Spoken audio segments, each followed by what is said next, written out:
Rafael, ¿cómo está usted? Muy bien, gracias a Dios, ya liberado de una gripe. La gripe mala, esa gripe mala que anda. Que nos postergó por 2 semanas. ¿Por qué eso? La gripe mala que anda. Sí, siempre es la gripe mala que anda. Pero que anda. Sí, anda. No diga sentada, tranquilo, no, ella anda por ahí caminando. Y no tiene un síntoma específico.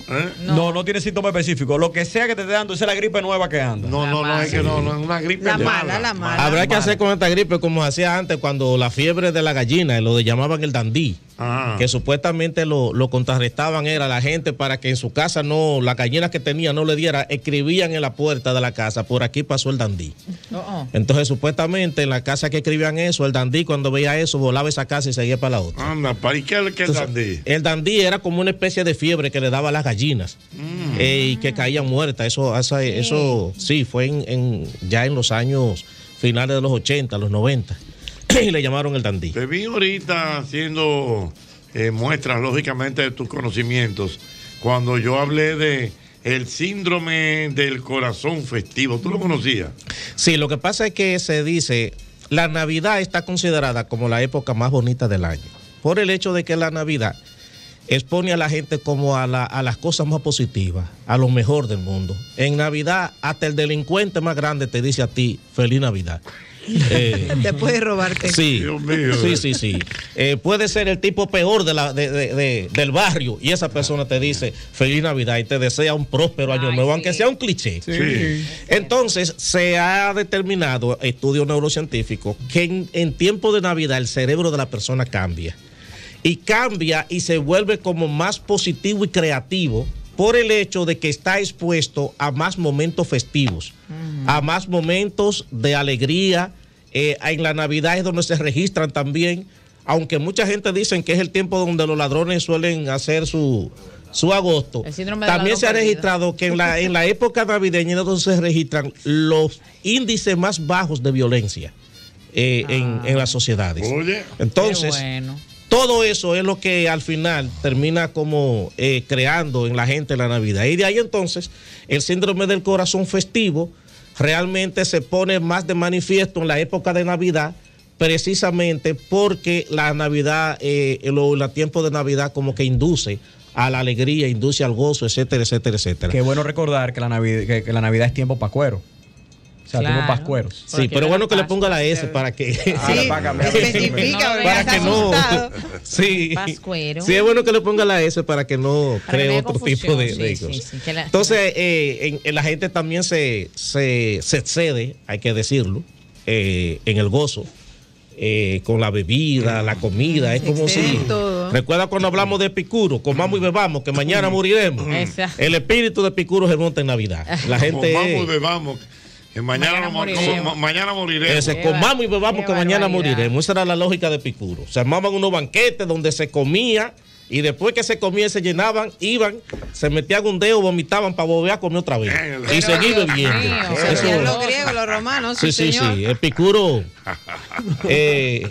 Para que Epicuro decía que en la vida había que ser feliz. Entonces la felicidad mucha gente la podría conseguir por la vía de hacer acciones sociales, pero la felicidad también se podría conseguir por la vía del placer. Y el placer para Epicuro era comer y beber, y todo el mundo en eso era que se pasaba el tiempo, haciendo grandes banquetes.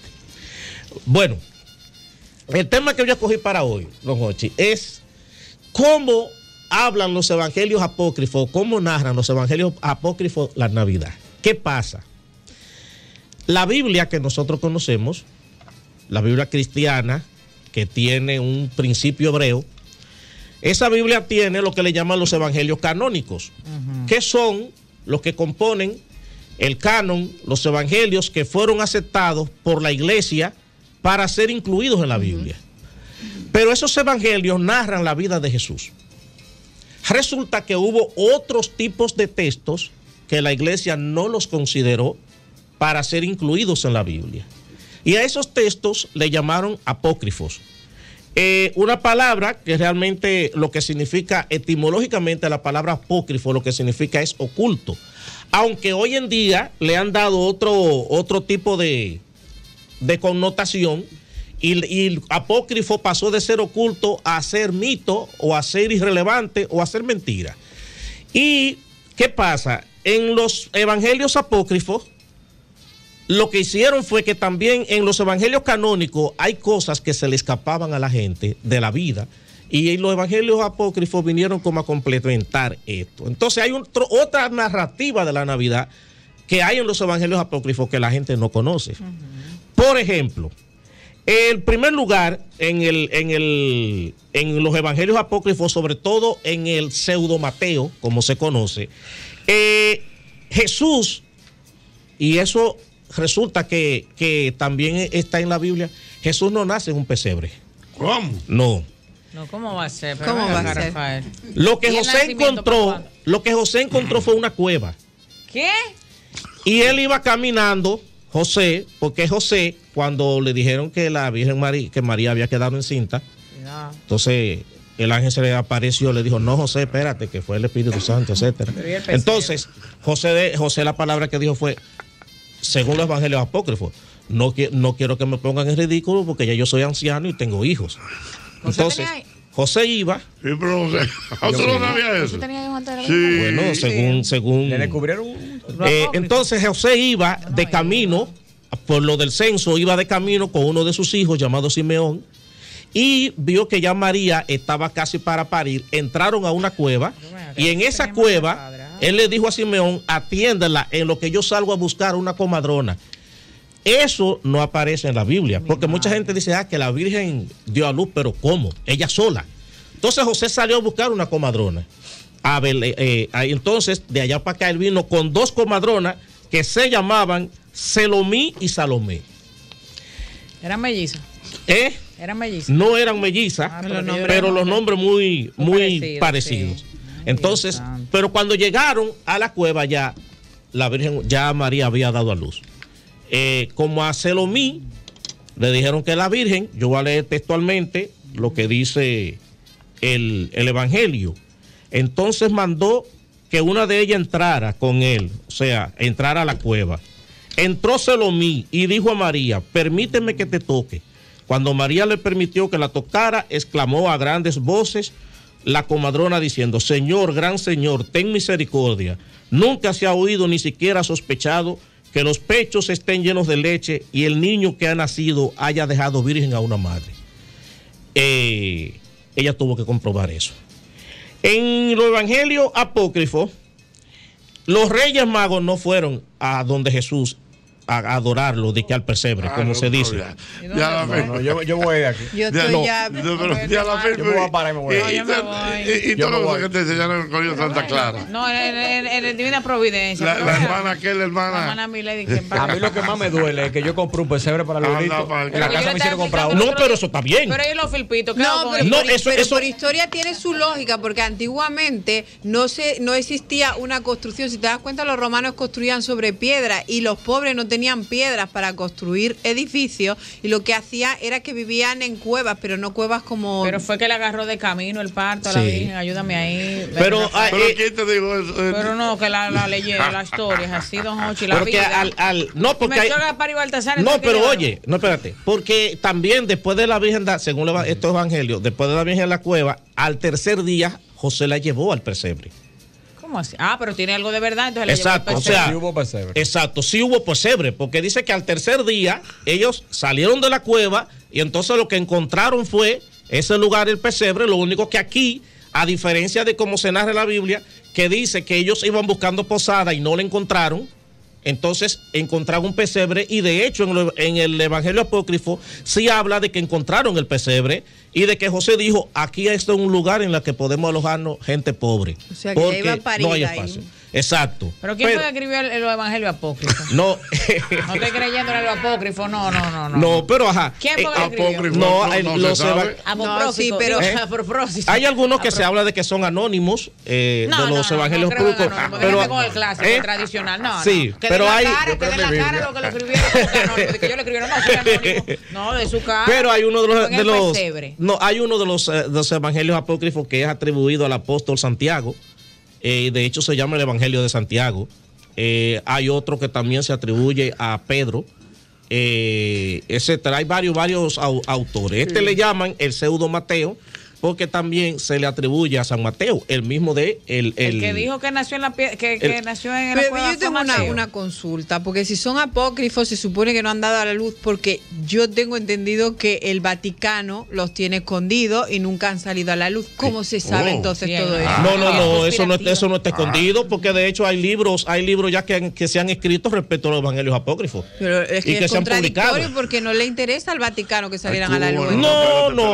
No, eso era cuando existían. Sí, que se juntaron, Eso era cuando existían los famosos libros que estaban vetados por el Vaticano y que estaban en la biblioteca del Vaticano. Entre ellos decían que pero eso estamos hablando de hace ya, ¿cuánto? 100 años. Pero eso eran los vetados, eso te dijo, eso eran los vetados, los apócrifos. No, los apócrifos no estaban entre los vetados. Estaban entre los vetados, por ejemplo, el libro de Darwin sobre la cuestión de las especies, donde hablaba de la evolución. ¿Cuáles otros más estaban vetados? Ahora no lo recuerdo, pero después lo puedo. Pero en cuanto a los evangelios apócrifos. Que le metan un alegrevengo, dijo el productor. Sí. ¿Una qué? Un alegrevengo, que tomemos la historia. Que le metan una Navidad. Uno villancico. Navidad, el síndrome de corazón alegre. Está bien. Sí. Entonces, de todos modos, en la Navidad, como quiera, según lo establecieron, sobre todo la Iglesia Católica fue quien hace prácticamente todo este tipo de selección a raíz de un grupo que se conoce como la versión de los 70, de 70 sabios que se dedicaron a analizar cuáles deberían ser los libros que iban a estar en la Biblia. Dicho sea de paso, también siempre se ha dicho incluso que el 25 de diciembre no es el día en que nace Jesús, sino que es más bien una sustitución de una fiesta pagana. Se la compra ya. No, espérate, no. Eso no va, pero mire, eso es como decir que los Reyes Magos Santa Claus no existe. No. Ay, Dios, ya Tú sabes que con Santa Claus yo tengo una crítica. Oiga, Rafael, dice mi mamá que cómo desmontan ese santo, Dios. ¿A quién? Mi mamá, que cómo desmontan esa historia. No, yo lo estoy diciendo como lo relatan los apócrifos. Desmóntalo después de los Reyes, eso. Después de los Reyes. No, porque yo no estoy desmontando. No, yo no estoy desmontando. Yo no estoy desmontando lo que dice la Biblia. Estoy presentando la otra versión que presentan esos evangelios que fueron en su momento rechazados, porque son textos. No es que no fueron reconocidos, lo que no fueron aceptados para estar en la Biblia como textos inspirados por Dios.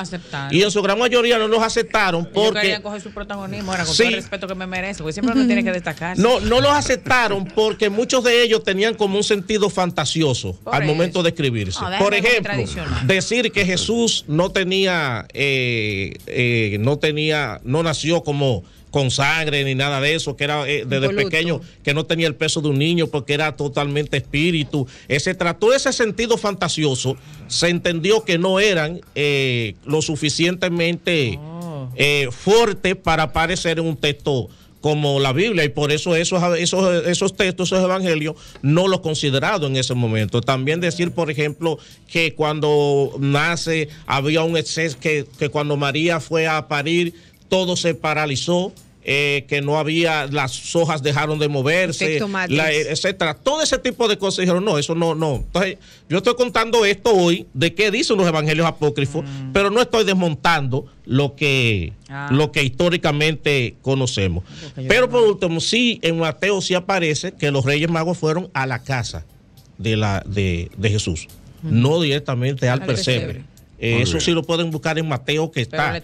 Incluso hay muchas recreaciones que hay del Belén que no aparecen en la Biblia, que lo podemos buscar en los evangelios y no van a estar. Entonces, eso. Pero. Gracias, don Rafael. Vamos a seguir aprendiendo con Rafael. Muy bien, bueno, me pueden seguir. Me pueden seguir en Aprendo con Rafael. Después del fundazo que él tiró, el mismo se quedó. Sol 106.5, con la mayor variedad de contenido, información, entretenimiento e interacción en una sola estación. Cobertura total, disponible para ti en la radio y en las plataformas digitales. Somos Sol 106.5, la más interactiva.